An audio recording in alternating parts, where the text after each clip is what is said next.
Hi, I'm Kathy Jackson, and today I thought I would share a little bit about my life, my journey.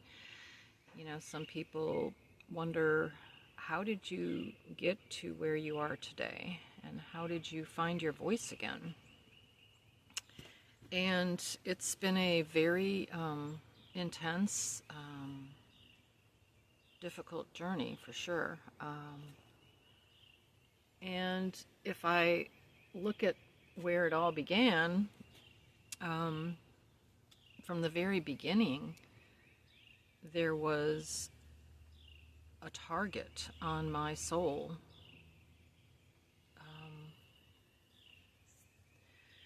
My own father wanted me to be aborted.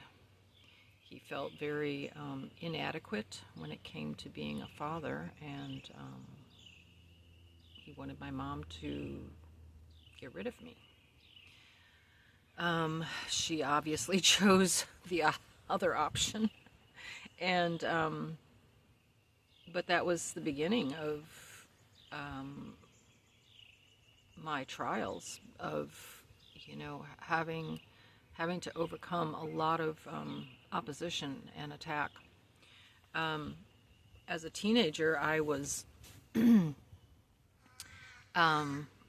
very depressed. I had conflict with my father, and so much so that at one point he told my mother basically either she leaves or I leave. And my mom had to negotiate with him and get him to relinquish that position, and she just said, well, I'll just take care of the girls, you take care of the boys, and you don't have to worry about the girls. Anyways, that was one thing that happened. But during my young life, I was made to feel like I was the problem. I was the scapegoat, black sheep, and they even got me a counselor at one point, and I definitely had depression because my voice, my feelings, my sensitivity was not important. It wasn't honored, it wasn't nurtured, it wasn't nourished. My dad would a lot of times be very insensitive with the things that he would say. And there was a point where I ended up trying to, overdose, and it was a call for attention, of course. And I told my mother, keep him away from me. I don't want him near me. He was that insensitive with his speech. And so it set up this dynamic in me where I felt like I was unimportant. I was not seen. I was not heard. My well-being really wasn't considered. So, of course, I get involved with, relationships that didn't honor me either. Both of I was married twice and divorced, and both of them really didn't honor me. It was more focused on them. They were the primary concern in both relationships. And then I had my daughter, and she and I went through a lot of ups and downs, and there was a point where I started doing some self-development work, and I was making some changes, and I was growing in my spiritual understanding. Oh, let me back up. I also have to bring out the fact that I was part of a religious cult for about 40 years. And that influenced me quite a bit, of course. That was my world. I believed it 100%. 100%, I believed it as the truth, you know? And so when I decided to leave, and there's a whole story around all of that, but when I left, I basically was leaving my whole community, my whole structure, everything. All my friends were in the religion because that's how it's set up. Basically, you don't have friendships outside of the religion. And so when I left, it was like somebody had just erased my entire belief structure. And that was my first dark night of the soul. And, everything was gone. Like, my beliefs, I didn't know what I believed anymore. I didn't even know if God saw me, acknowledged me, approved of me, whatever. And so that's when I began my search. I started searching, for what else is there? What else is there to know? And I ran across a bunch of different healers and teachers, and I was like, oh, this is great. And then I had a healer work with me a few sessions, and she was able, because I got onto antidepressants, and I was like, I really don't want to stay on these, The doctor's like, well, you're going to be on these the rest of your life. I was like, no, I'm not. So this energy healer, she worked with me, and she said, I can get you off of those, because every time I tried it, depression come back.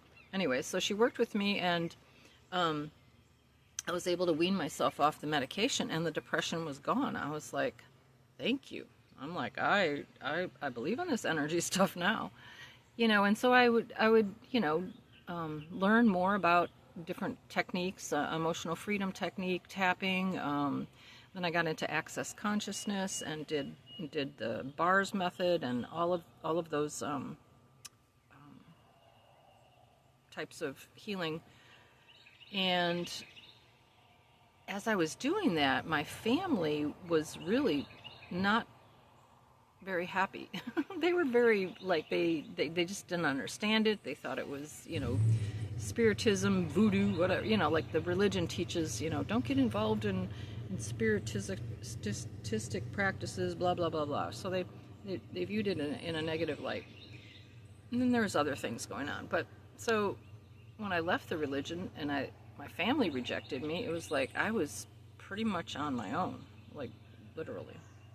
And that was really hard. So I've spent a lot of time alone, a lot of being in a lot of isolation, lack, at certain points homeless, with very little, if any, support, like no support. Like I was relying on myself and spirit, of course. So, when you experience this type of suppression as a child, it really, really, really imprints on you. It's a pattern that gets imprinted. And,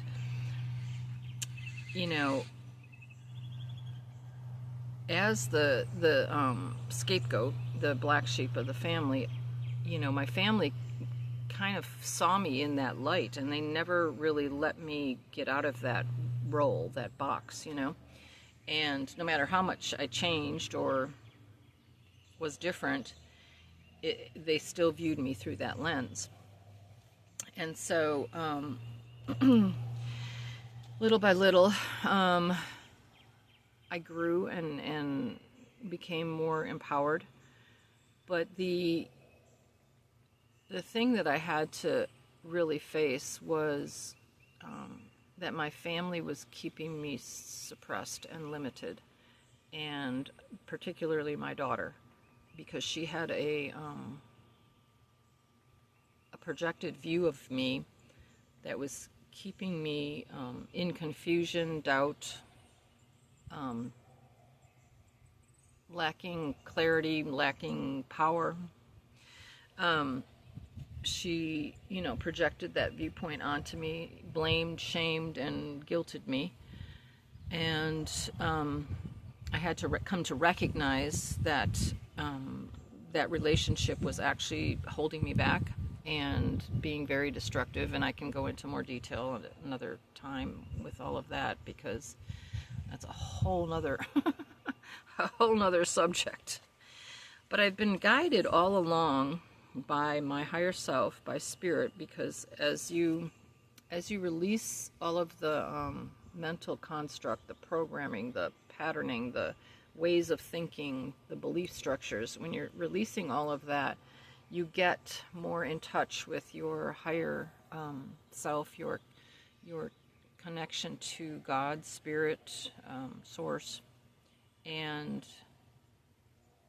that's where the clarity comes. So the more that you can release what's not aligned with your true self, the more clarity that you can have. And so that required me to let go of things and people that were holding me back and not supporting that evolution. So in addition to that, there have been lower spirits or dark entities attached to my daughter that were really trying to take me out, literally. And that I had to come to recognize was the core issue. There's multiple issues, but this has been going on for like over 20 years. And so I had to come to recognize that was really keeping me from stepping into my mission. So it's been a very deep healing work that I've done, and I've worked through a lot of emotional pain and loss and heartache, because in the letting go of my daughter, I also had to let go of my granddaughters, who I was really close to. That was very, very, very hard. So during this time, as I'm doing all of this deep healing work, my daughter was projecting, gaslighting, manipulating me with blame, shame, guilt, and keeping me looping in cycles of disempowerment and stagnancy. And she would see these changes, and she would, acknowledge that I've made some changes, and yet she didn't really want me to change too much, because then I would leave her. She was scared of me leaving. And it would disrupt her narrative of me being the villain, which would mean that she would have to begin to see herself clearly, and the masks would have to drop. And it would require her to be accountable for what she's done or not done in our relationship or in life.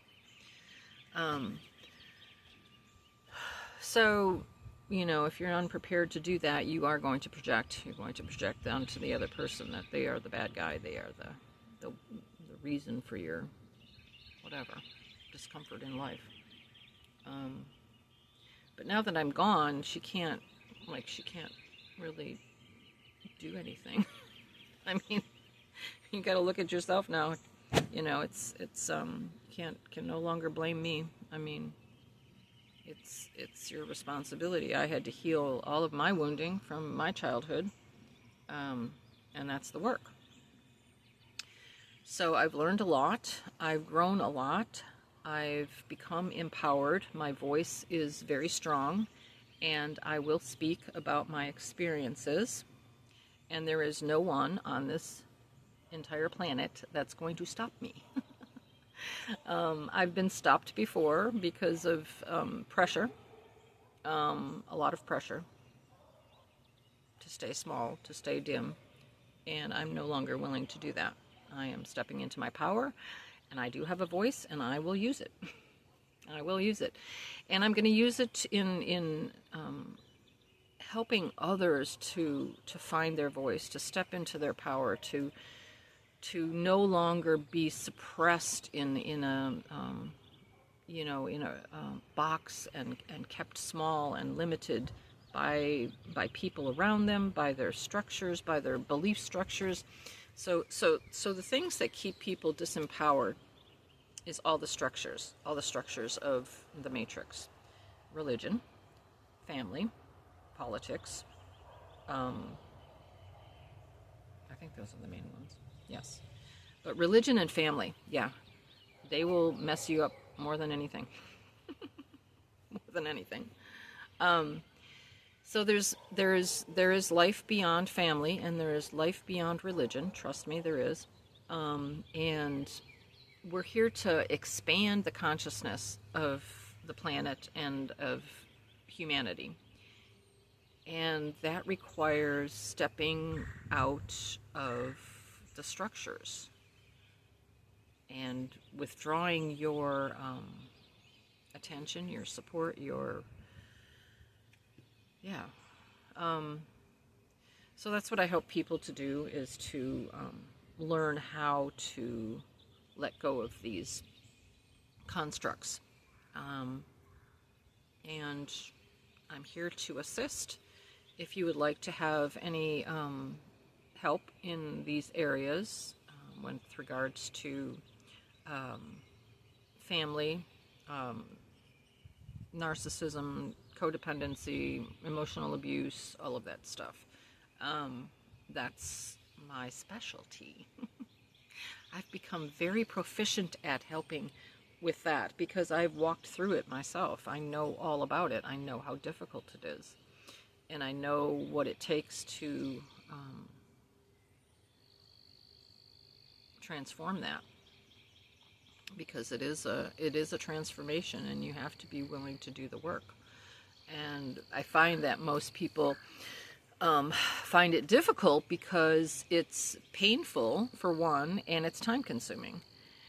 And so I'm exploring more and more options to expedite and simplify the process so that you don't have to go through years of transformation like I did.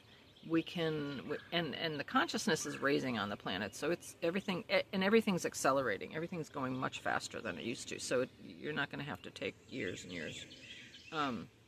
So I'm looking into a way of processing that's going to be actually a non-process, and I'm going to be using that with people, and it's going to be phenomenal because it's going to be quick. You know, it's going to be a quick, like a flip of a switch. And look forward to updates on that. So I think that's all for today. It's a lot. You know, I'm sure there's much more that I can expand on. But, I mean, the hardest and biggest wake-up call was definitely my daughter. That was a hard one. Really hard. So, yeah. But it was the catalyst. It was the catalyst for me to reclaim my voice and to step into my power. It was the catalyst. And I don't know. I mean, it was what was necessary to kick me into gear. Really. It was what was necessary. It wasn't going to happen without it. Because I came from such a low place. I mean, I walked through a really dark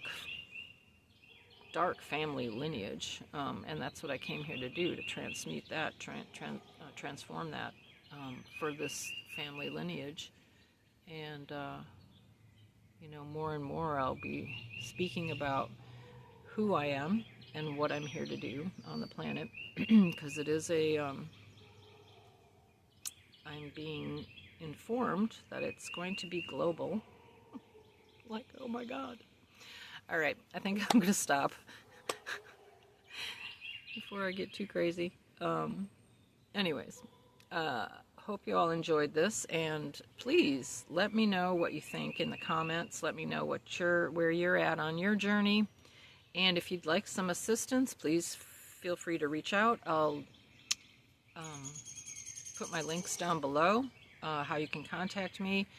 I just authored a book called Breaking Free, and you can start, reading up on how to change the pattern of codependency, which is the biggest factor in keeping you, disempowered. And I also do energy healing sessions. It's kind of a combination of talk therapy, energy clearing, and teaching.